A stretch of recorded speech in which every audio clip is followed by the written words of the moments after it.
நம்முடைய பிதாவாகிய தேவனாலும் நம்முடைய இரட்சகராகிய இயேசு கிறிஸ்துவினாலும் உங்களுக்கு கிருபையும் சமாதானமும் உண்டாவதாக. கிறிஸ்து இயேசுவுக்குள் அன்பான சகோதர சகோதரிகளே, இன்று நாம் தியானத்துக்கு எடுத்துக்கொள்ள இருக்கிறதான வேதவசனம் ரோமர் 15:1. பலவீனருடைய பலவீனங்களை தாங்க வேண்டும். ஆமென். இன்று அநேக கிறிஸ்தவர்கள் சொல்வது, எனக்கே பலன் கிடையாது, நான் எப்படி போய் மற்றவர்களை தாங்க தேற்ற முடியும் என்பார்கள்.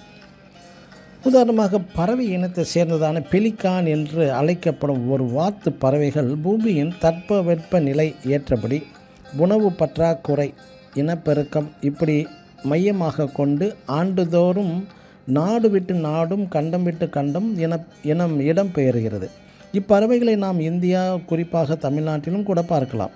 இவைகள் இடம் பெயர்ந்து வானத்தில் பறக்கும்போது கூம்பு வடிவில் போன்று பறக்கும். எப்படி கூம்பு வடிவத்தில் பறக்கிறது என்றால், இப்பறவைகளில் ஆற்றல் மிக்க இளம் பறவைகள் இக்கூட்டத்தை லீட் செய்து கொண்டு சத்தம் போட்டுக்கொண்டே, அதாவது பாட்டு பாடிக்கொண்டே மற்ற பறவைகளை உற்சாகப்படுத்தி கொண்டே களைப்பு தெரியாமல் பறந்து கொண்டிருக்கிறது.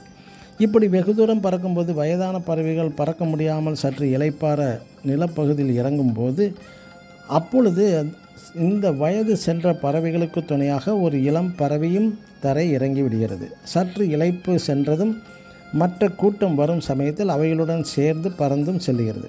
ஆம், தேவன் படைத்த 5 அறிவு பறவை எவ்வளவு ஒற்றுமையாக ஒருவருக்கொருவர் சேர்ந்து மற்றவர்கள் சோர்வடையும் சமயத்தில் அவைகளுக்கு உதவி செய்கிறதே, எதையுமே எதிர்பார்க்காமல். 1 தெசலோனிக்கேயர் 5:14 திடனற்றவர்களை தேற்றுங்கள், பலவீனரை தாங்குங்கள் என்றும் பரிசுத்த வேதம் சொல்லுகிறது. என அன்பான தேவனுடைய ஜனமே, உங்களோடு பரம கானானை அடைய பயணம் செய்து கொண்டிருக்கும் நமது உடன் பிறவா சகோதர சகோதரிகள் சோர்ந்து போகும் வேளைகளில் இப்பறவைகளைப் போன்று தாங்குங்கள்.